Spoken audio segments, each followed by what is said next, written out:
ప్రభువును రక్షకుడైన యేసుక్రీస్తు పరిశుద్ధ నామమున ప్రియదేవుని సంఘం ప్రియదేవుని బిడ్డలారా మరి ఉదయకాల సమయం దేవుని వాక్యం ధ్యానించడం ముందుగా ప్రార్థన చేసుకున్నాం. ప్రార్థన. కృపగల తండ్రి, దయగల మా యేసయ్య, నీ బంగారు పాదాలకు లెక్కలేని వందనాలు, స్తుతులు, స్తోత్రం. గతించిన రాత్రి అంతా నీ రేఖల చాటును కాచి కాపాడి సంరక్షించిందేవా. మరి ఉదయకాల సమయం సజ్జలు లేకుండా చేరి ప్రార్థించుండగా వాక్యమైన దేవుడు వాక్యం ద్వారా నాతో మాతో మాట్లాడి మీరే మహిమగంతా ప్రభావాలు పొందమని యేసునామమున నడుచున్నాం తండ్రి. ఆమేన్. ప్రియదేవుని సంఘం ప్రియదేవుని బిడ్డల నిడదముకు ఏర్పాటు చేయండి. ఒక భాగము అపోస్తులైన పౌలు కొలస్సీలకు రాసిన పత్రిక 3వ అధ్యాయము 12 నుండి 15 వచనాలు ధ్యానం చేసుకుందాము. అపోస్తులైన పౌలు కొలస్సీలకు రాసిన పత్రిక 3వ అధ్యాయము 12 నుండి 15 వచనంలో ఈ విధంగా రాయబడినవి. కాగా దేవుని చేత ఏర్పరచబడిన వారును పరిశుద్ధులను ప్రియులనైన వారికి తగినట్లు మీరు జాలిగల మనస్సును, దయాళుత్వమును, వినయమును, సాత్వికమును, దీర్ఘశాంతమును ధరించుకొనుడి. కొలసీ సంఘానికి, సార్వత్రిక సంఘానికి పౌలు చెప్తున్న మాటలు అంటే నవీన స్వభావం ధరించుకోవాలి, దేవుని ప్రేమను కలిగి ఉండాలి, ప్రభు యొక్క ఆత్మ చేత నింపబడుతూ ఆత్మానుసారంగా నడుచుకుంటూ లోకం వైపు, పాపం వైపు, శరీరం వైపు పోక క్రీస్తు యొక్క ప్రేమలో ప్రత్యేకత కలిగి ఉండాలనే విషయాన్ని తెలియజేసినాడు. అంటే దేవుడు మనకిచ్చిన ఆధిక్యత ఏంటి అంటే ఆయన మనలను ప్రేమించి తన ప్రేమ యందు మనల్ని పరిశుద్ధపరిచి మనము పరిపూర్ణత పొంది ఆ ప్రేమలో కొనసాగవలసి ఉన్నదనే విషయాన్ని పౌలు ఇక్కడ గుర్తు చేశాడు. కాబట్టి అంటున్నాడు, కాగా దేవుని చేత ఏర్పరచబడిన వారును అంటున్నాడు. అంటే ఈ ఏర్పాటులో ఉన్నది ఆయన బిడ్డలే తప్ప వేరేవారు కాదు. ఎవరైతే దేవుని ఏర్పాటును కలిగి ఉంటారో, ఎవరైతే దేవుని ఏర్పాటుకు లోబడి ఉంటారో, ఏర్పాటు అనగా దేవుని మాట చేత, ఉద్దేశాల చేత, ఆలోచనల చేత జీవించాలి. లోకంతో పాపంతో కాకుండా శరీర ఆశలను విసర్జించి ఆత్మ సంబంధమైన కృపావరాలు కలిగి దేవుని యందు జీవించాలి. పౌలు అదే అంటున్నాడు, పరిశుద్ధులను ప్రియులనైన వారికి తగినట్లుగా అంటాడు. అంటే మీలో ఏముండాలంటున్నాడు? పరిశుద్ధత ఉండాలి. ప్రియులు అంటే వివాదం లేని వారిగా ఉండాలి. అంటే పరిశుద్ధత కలిగిన వారిగా, పరిశుద్ధాత్మను కలిగిన వారముగా, దేవుని యొక్క ఆత్మ యందు నిలిచిన వారుగా, ఆత్మానుసారమైన ఉద్దేశాలతో ముందుకు కొనసాగుతూ మనము ఎట్టివారమై ఉండాలో చెప్తున్నాడు. ఇక్కడ ఏమంటున్నాడు? తగినట్లు మీరు జాలిగల మనస్సు అంటున్నాడు. అంటే ఇతరుల పట్ల వారి అవసరతల అక్కర్లో సహాయం చేసేవారిగా, వారి అక్కర్లో, వారి ప్రార్థన అవసరతల్లో మీరు స్పందించేవారిగా ఉండాలి. అంటే ఆ సమస్యను గురించి మనం పక్కకి వెళ్ళిపోకుండా, ఆ సమస్యను గురించి మనకు తెలిసినప్పుడు ఆ సమస్యను దేవుని సన్నిధిలో విజ్ఞాపన చేసి మన వంతుగా దేవుడు మనకి ఇచ్చిన సహాయాన్ని బట్టి దేవుని సన్నిధిలో ప్రార్థించేవారై ఉండాలి అనే మాటను చెప్తున్నాడు. దయాళుత్వం కలిగి ఉండాలి అంటాడు. నీ ఆర్థిక పరిస్థితి ఒకవేళ సరిగా లేకపోతే నీవు దయగలిగి వారి అవసరతల్లో నీవు సహాయం చేసేవాడిగా, వారికి చేదోడు వాదోడుగానే ఉండాలనే విషయాన్ని ఇక్కడ పౌలు గుర్తు చేస్తున్నాడు. వినయము కలిగి అంటున్నాడు. అంటే వారి యందు నీ ప్రేమ ప్రభువు చూపిన ప్రేమల వలె ఉండాలి. అంటే నీవు ఎంత వినయంగా, విధేయత కలిగి నీ ప్రవర్తన, నీ ఆలోచన విధానము దేవుని యందు నీ మాట తీరు ఉంటుందో అప్పుడు వారు నిన్ను ప్రభువు యొక్క ప్రియునిగా, అందుకనే మొదట అన్నాడు దేవుని చేత ఏర్పరచబడిన వారిగా అంటాడు. అంటే ఎవరు ఏర్పరచబడతారు? వాక్యానుసారంగా జీవించేవారు ఏర్పరచబడతారు, వాక్యానుసారంగా నడుచువారు ఏర్పరచబడతారు, ఆ వాక్యమునకు విధేయులైన వారు ఏర్పరచబడతారు. వీళ్ళందరూ ఎలాంటి వారై ఉంటారంటే ఆత్మానుసారులై ఉంటారు, వాక్యానుసారులై ఉంటారు, పరిశుద్ధత కలిగి ఉంటారు, నీతిని కలిగి ఉంటారు, సత్యమును కలిగి ఉంటారు, సత్యమును అనుసరిస్తూ సర్వసత్యంలో నడిపించేవారై ఉంటారు.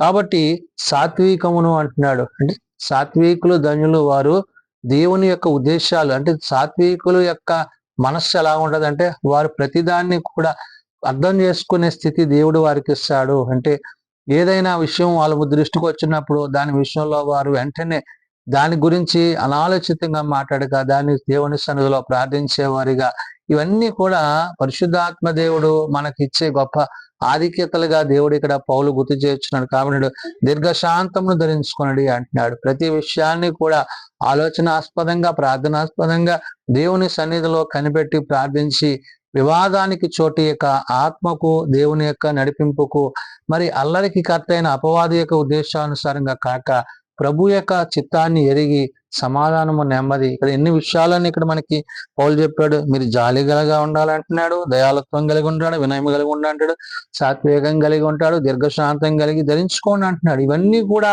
మనము మన హృదయాలలో, మన ఆలోచనలో, మన పరిచర్యలో ఇవి చాలా ఉన్నతమైనవి అనే విషయాన్ని పౌలు ఆనాడు కొలసి సంఘానికి, నేడు సార్వత్రిక సంఘానికి తెలియజేస్తున్నాడు. అంత మాత్రమే కాదు, ఎవడైనాను తనకు హాని చేసనని ఒకడు అనుకొని ఎడల ఒకనినొకడు సహించుచు, ఒకనినొకడు క్షమించుచు, ప్రభు మిమ్మను క్షమించు లాగున మీరును క్షమించినట్టు. అంటే వివాదానికి, అంటే ఈ మధ్య అధికంగా జరుగుతున్న మాటలు, ఎక్కువగా మాట్లాడంటే ఒకరిని ఒకరు నిందించుకునేవారుగా, ఒకరినొకరు దూషించుకునేవారుగా ఉన్నారు. అది కాదు ఇక్కడ దేవుడు కోరుకున్నది ఏంటి?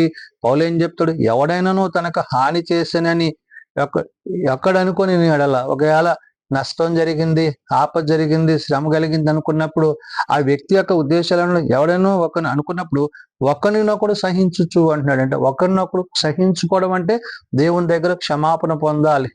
ఆ యొక్క వివాదాన్ని అక్కడతో విడిచిపెట్టి దేవుని దగ్గర పరిష్కరింపజేసుకుని వారిద్దరూ ఏకీభవించి దేవుని సన్నిధిలో ఆత్మానుసారంగా, ప్రార్థనానుసారంగా, వాక్యానుసారంగా వారు జీవించవలసి ఉన్నదనే విషయాన్ని చెప్తున్నాడు. అందుకనే ఆ యొక్క ఎవడైనాను తనకు హాని చేశానని ఒకడు అనుకొని ఎడలా అంటున్నాడు. అంటే ఆ వ్యక్తి వల్ల నాకు నష్టం అనుకుంటున్నప్పుడు ఆ విషయాన్ని అక్కడ దేవుని దగ్గర నువ్వు ప్రార్థనాయుతంగా ఆ వ్యక్తితో ఆ సమస్యను పరిష్కరించే రీతిలో నీవు ఉండాలి అని చెప్తూ అంటున్నాడు. ఎడలా ఒకరినొకడు సహించుచు, ఒకరినొకడు క్షమించుచు అంటాడు. అంటే ఏంటి? వెంటనే ఆ సమస్యని అక్కడే నువ్వేం చేయాలా? దేవుని సన్నిధిలో సమాధానపడి, ఒకవేళ నువ్వు తప్పు చేసి ఉంటే ఆ తప్పును దేవునితో ఒప్పుకొని నువ్వు అలా ఆ విధానానికి నువ్వు మరలా చోటియక, అపవాదికి చోటియక, అల్లరిగైన ఆ అపవాదిని నీ మధ్య ఉంచక, నీ మధ్య వివాదానికి చోటియక మీరు ఏమై ఉండాలంటున్నాడు? సహించుచు ఒకరినొకడు క్షమించుడి, ప్రభువు మిమ్మును క్షమించులాగున మీరును క్షమించడంట. అంటే మీరు ఎప్పుడైతే ఒకరినొకరు క్షమించుకుంటారో అది ఎవరిని బట్టి కలుగుతుంది అంటే ప్రభువుని బట్టి కలుగుతుంది. ప్రభు మనందరి నిమిత్తము, మనందరి పాపం నిమిత్తం ఆయన మరణించి మనందరినీ క్షమాపణ దయచేశాడు. మనం పొందవలసిన శిక్షణ ఆయన భరించి ధరించాడు. కాబట్టి ఇంత గొప్ప రక్షణ పొందుకున్న మనము మనలో కక్షలు, కోపాలు, క్రోధాలు, అసూయలు, ఇక్కడ హానికరం చేసేవి, మరి సహించలేనివి ఏవి ఉండకూడదనేది చాలా స్పష్టంగా పౌలు చెప్తున్నాడు. ఎందుకంటే ఇవే మనలను విశ్వాసం నుండి పక్కకి నెట్టేస్తాయి. కాబట్టి మన భక్తి, మన విశ్వాసము దేవునిలో కొనసాగాలంటే అది ఏ విధంగా ఉండాలో చెప్తూ అంటున్నాడు. వీటన్నిటిపైన పరిపూర్ణతకు అనుభవమైన ప్రేమను ధరించుకోండి అంటాడు. ఇవన్నీ నువ్వు కలిగి ఉండడం పరిపూర్ణత అంటే దేనిలో? వాక్యములో, విశ్వాసములో, క్షమించే గుణములో, ఇతరుల పట్ల సమాధాన పడడంలో, ఏదైతే నీకు ఇతరులకు మధ్య హానికరంగా, ఇబ్బందికరంగా ఉందో దాన్ని ముందు తొలగించుకుంటే మొదట నీవేమవుతావు అంట? దేవునితో సమాధాన పడవ. అందుకనే ప్రభు అంటాడు, నీవు అర్పించే అర్పణ నాకు అవసరం లేదు. ఏంటి? ముందు నీ యొక్క పొరుగువానితో సమాధాన పడు, ఆ తర్వాత దేవుని సన్నిధికి వచ్చి నీవు అర్పణ అర్పించు. అంటే ఏంటి? సమాధాన పడకుండా నీ పొరుగువానితో నువ్వు నెమ్మది కలిగలేకుండా మరి దేవునితో ఏ విధంగా నువ్వు సమాధాన పడవాలనే విషయాన్ని ఇక్కడ పౌలు ఆనాడు కొలసి సంఘానికి, నేడు సార్వత్రిక సంఘానికి గుర్తు చేశాను. అందుకనే అంటున్నాడు, వీటన్నిటిపైన పరిపూర్ణతకు అనుభవమైన ప్రేమను ధరించుకోండి అంట. అనుభవమైన అంటే దేవుడు ఎలాంటి అనుభవాన్ని మనకిచ్చాడో ఆ అనుభవాన్ని కలిగిన ప్రేమ మనం ధరించుకోవాలి. అట్టి ప్రేమతో మనం జీవించాలి. చివరిగా అంటాడు, క్రీస్తు అనుగ్రహించు సమాధానమును మీ హృదయములలో ఏలుచుండనీయుడి అంటాడు. ఎవరి ద్వారా? క్రీస్తుని బట్టి, ప్రభువుని బట్టి, పరిశుద్ధాత్మని బట్టి. ఆదరణకర్త మనకి ఏదైతే ఇస్తున్నాడో, ఆదరింపబడుతున్నామో ఆ ఆదరణకర్త యొక్క ఆదరణ ద్వారా మనము ఈ ప్రేమలో కొనసాగవలసి ఉంది. కాబట్టి క్రీస్తు అనుగ్రహించు సమాధానము మీ హృదయములలో ఏలుచుండనీయుడి, ఇందుకొరకే మీరొక్క శరీరముగా పిలువబడితిరి అంటాడు. అంటే మనము ప్రభు యొక్క శరీరం ద్వారా, ఆయన రక్తం ద్వారా ఎలాగైతే ఆయనలో మనం పాలిభాగస్తులు అయ్యామో ఈ విధంగా ఇహమందు అనేకులమైన మనము క్రీస్తుని బట్టి, క్రీస్తు ప్రేమను బట్టి ఒక్క శరీరమై ఉన్నామనే విషయాన్ని పౌలు గుర్తు చేస్తున్నాడు. అందుకని ఇందుకొరకే మీరొక్క శరీరముగా పిలువబడితిరి మరియు కృతజ్ఞులై నుండి అంటాడు. అంటే ఒకరి పట్ల ఒకరికి ఉండవలసిన ప్రేమ అది ఎప్పటికీ కూడా కోల్పోకూడదు. అంటే మనం మరణించే వరకు, ప్రభు వచ్చే వరకు దాన్ని మనం కాపాడుకోగలిగితే పౌలు సెలవిచ్చినట్లుగా ఇంతకన్నా గొప్ప సమాధానం, నెమ్మది దేవుడు మనకి అనుగ్రహిస్తున్న విధానాన్ని బట్టి మనం ఎంతగా దేవునిలో ముందుకు వెళ్ళాలో పరిశుద్ధాత్మ దేవుడు పౌలు ద్వారా చెప్తున్నాడు. కాబట్టి ఈ నవీన స్వభావం ధరించుకోవడం అంటే మన యొక్క స్థితిగతులను, మన ఆలోచనలను లోకానుసారంగా కాక వాక్యానుసారంగా, ప్రార్థనానుసారంగా ప్రభువులో మనం కొనసాగినప్పుడు దేవుడు మనల్ని బట్టి, మన కుటుంబాలను బట్టి అనేకులను ఆశీర్వదించేలాగా మనం అట్టి రీతిగా జీవించాలని ఉదయకాల సమయమున పరిశుధాత్మ దేవుడు పౌలు ద్వారా తెలియజేసిన మాటలు ప్రార్థన చేసుకుందాం. ప్రేమగల తండ్రి, దయగల ప్రభువ, కృపగలిగిన మా యేసయ్య, సమాధానము లేని స్థితిలో ఉన్న కుటుంబాలు, సమాధానము లేని విశ్వాసులు, సమాధానము లేని సంఘాలు నైనా నేడు అనేకములు అవుతున్నవి. కానీ నాయన నీ వాక్యము సెలవిచ్చినట్లు నీ యందు దీర్ఘశాంతము కలిగి, ప్రేమ కలిగి, సహనము కలిగి, ఓర్పు కలిగి, ఒకరినొకరు క్షమించుకుంటూ, ఆదరించుకుంటూ నీవు మమ్మల్ని ఏ విధంగా అయితే ప్రేమించావో అటు రీతిగా నీ ప్రేమ యందు కొనసాగుటకు నీ సహాయం దయచేయండి. ఎందుకంటే నాయన అపవాది ఎప్పుడూ కూడా నాశన పాత్రుడు. మరి వివాదానికి, నాశనానికి, మరి ప్రేమకు దూరం చేసే వ్యక్తి అయినాడు. కాబట్టి అపవాదికి చోటేయక నీ వాక్యమును అనుసరించి, నీ ఉద్దేశాన్ని అనుసరించి, నీ కృపయందు కొనసాగుటకు నీ సహాయం దయచేయండి. అవును నాయన, మీరు మా కొరకు, నా కొరకు రక్తం చిందించారు, ప్రాణం పెట్టారు. మా ప్రాణములను కాపాడి మమ్మలను నరకం నుండి, మరణం నుండి తప్పించారు. కాబట్టి నాయన నీ శరీరం ద్వారా, నీ రక్తం ద్వారా మేము బలపరచబడుతూ, భద్రపరచబడుతూ, స్థిరపరచబడుతూ నీవిచ్చే యొక్క నిత్య మహిమలో పరిశుద్ధాత్మ కలిగిన వారముగా, పరిశుద్ధులుగా జీవించుటకు మీరు మాకు కృపనిచ్చి ఉన్నారు. కాబట్టి నాయన కృపచేత రక్షింపబడ్డ మేమందరము ఆ కృపలో కొనసాగుటకు నీ సహాయం దయచేయండి.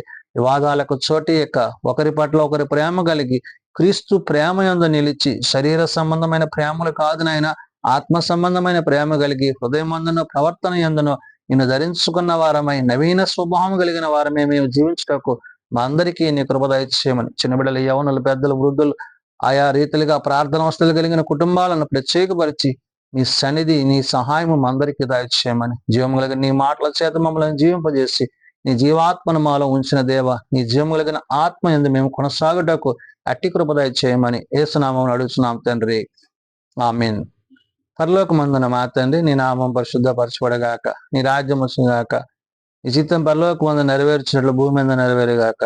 మానిన నాడు మాకు దయచేయము, మనల్ని ప్రార్థన చేసిన వారిని మేము క్షమించిన ప్రకారం అపరాధములను క్షమించము, శోధనల తేకాదులను తప్పించము. రాజ్యము, శక్తి, మహిమ నిరంతరము నీవేనవు తండ్రి, ఆమేన్. మన పరమ తండ్రి అయిన దేవుని ప్రేమ, ప్రభు అయిన యేసుక్రీస్తు కృప, ఆదరణకర్త అయిన పరిశుద్ధాత్మ నిత్య సహాయము నిరంతరము సదా తోడయండి సంరక్షించునుగాక, ఆమేన్.